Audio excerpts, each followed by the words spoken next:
My name is Jacob Vasilevsky. I'm a Master of Physiotherapy Studies candidate at the University of Queensland, and the following is a presentation on the assessment and management of superior labral anterior to posterior lesions, also known as SLAP lesions. Functional anatomy. The glenoid labrum is a fibrocartilage rim which covers the glenoid fossa. It increases depth and congruency of the glenohumeral joint. The superior labrum is the origin site for the long head of biceps tendon, as well as the superior and middle glenohumeral ligaments. Therefore, the labrum contributes to stability of the glenohumeral joint. Definition, classification, and incidence. A SLAP lesion is characterized by a 10 to 3 o'clock tear of the superior glenoid labrum spanning the margins of the long head of biceps tendon. There are 4 classifications of SLAP lesions. Type 1 and Type 3 are stable SLAP lesions. Type 1 lesions are characterized by an intact biceps anchor with labral fraying. Type 3 lesions are characterized by a bucket handle tear of the superior labrum with an intact biceps anchor. Type 2 and Type 4 are unstable SLAP lesions. Type 2 lesions are characterized by a detached biceps origin from the superior labrum. Type 4 are characterized by a bucket handle tear of the superior labrum extending into the substance of the biceps tendon. Incidence is between 6 to 20%. Pathomechanics. Several mechanisms of injury have been implicated.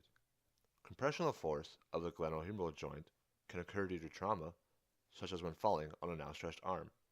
Tensile force through eccentric biceps contraction, such as when catching a heavy object or heavy eccentric elbow flexor work in the gym, can result in a labral tear as well. Torsional and shear forces have been implicated in throwing athletes. Specifically, a peel-back mechanism has been described which occurs during the late cocking phase of throwing in a position of glenohumeral abduction and hyperexternal rotation. In this position, the biceps tendon literally peels the labrum. This mechanism has been confirmed in cadaveric studies. Typical patients are males, overhead athletes, active individuals, and military personnel. Onset can be insidious or traumatic. Complaints of glenohumeral instability are common. Overhead and or rotational movements of the shoulder are painful. Throwers would typically complain of anterior shoulder pain with audible clicking or popping sensations during the late cocking and early acceleration phases of throwing.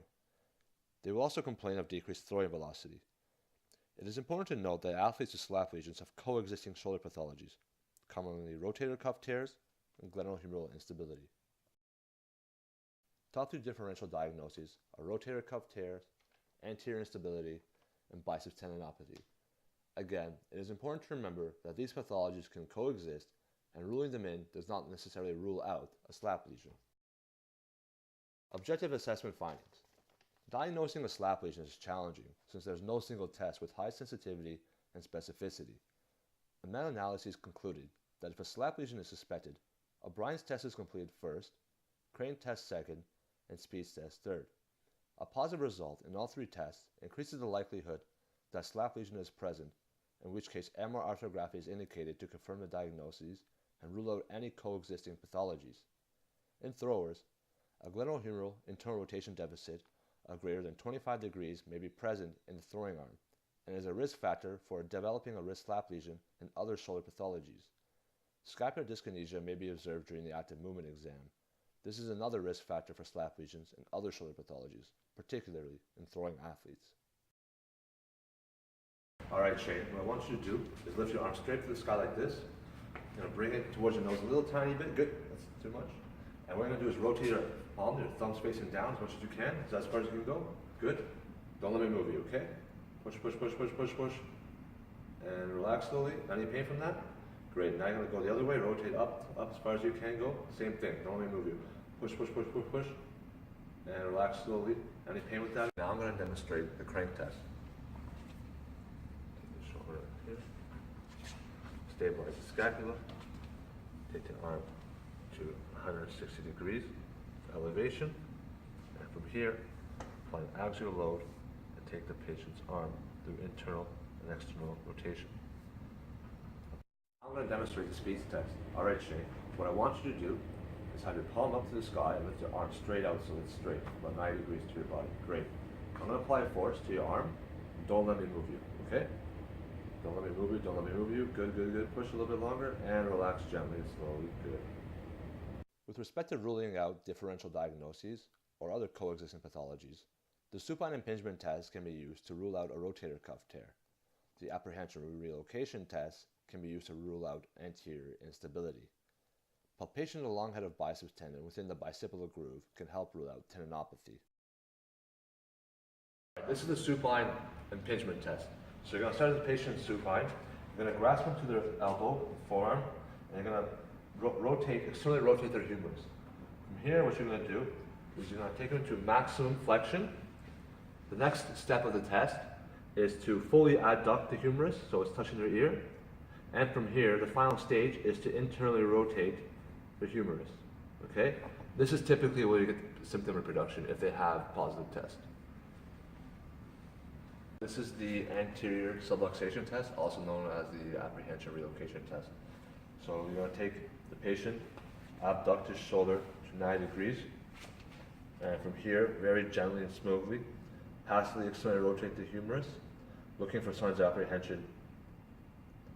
Once you see signs of apprehension, note the range of motion, return to neutral, apply an anterior posterior glide of the glenohumeral joint, and redo the test.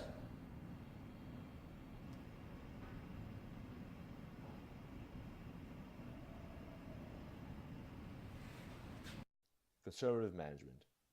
Conservative management should be trialed initially. Early management includes rest and non-steroidal anti-inflammatory drugs to manage pain and inflammation so that physical therapy can be commenced promptly. Once pain has subsided, exercises to improve strength and endurance of periscapular, rotator cuff, and core musculature can be commenced. If glenohumeral internal rotation deficit exists, lengthening the posterior capsule is indicated through the use of manual therapy and stretching techniques. If scapular dyskinesia is present, this should be addressed using a motor relearning protocol targeted to the specific findings in the active movement exam. After 3 months, a progressive sport-specific throwing program may be commenced. Post-operative rehabilitation. Surgery is indicated if conservative management has failed. For the first 3 weeks post-op, the shoulder is immobilized in the sling. Gentle passive ROM of the shoulder and elbows commence at this point in time. From weeks 3 to 6 post-op, passive ROM is progressed as tolerated in all planes, and posterior capsule stretching is also initiated during this period. From week 6 to 16 post-op, stretching and immobilization is continually progressed. Strengthening of periscapular, rotator cuff, deltoid, and biceps is also initiated at this point in time. Care should be taken when performing and progressing bicep strengthening, as excessive traction through the biceps tendon can re-injure the superior labrum. At 4 to 6 months post-op, a throwing program is commenced so that the athlete is throwing at full velocity by 6 months post-op. At discharge, the patient is instructed to continue performing posterior capsule stretches indefinitely so as to prevent recurrence. So Shay, what I want you to do is you're going to lift your arm like this, okay? You're going to take this hand, place it on the forearm here, so relax your shoulder now. And what you're going to do, without letting the elbow change positions, you're going to push the hand down slightly to feel a mild stretch, okay? Where do you feel the stretch? In the back? The shoulder? Okay, great. Now I'm going to demonstrate a posterior capsule stretch. So we're going to flex Shane's arm to about 90 degrees of flexion. I'm going to stabilize his proximal humerus, and we're going to apply an AP glide to the glenohumeral joint by applying a longitudinal force through the humerus. So apply the glide.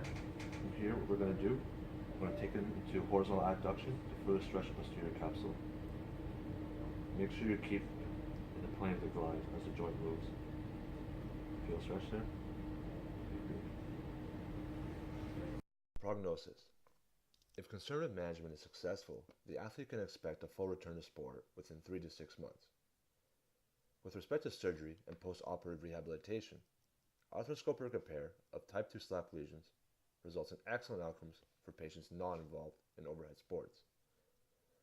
Outcomes are much less certain for elite athletes looking to return to overhead sports, in which case a longer, more rigorous rehabilitation period is suggested. Typically, stable slap lesion post-op rehab duration is about 7 weeks, while unstable slap lesion post-op rehab duration is about 6 to 9 months. For detailed programs, please refer to the reference below.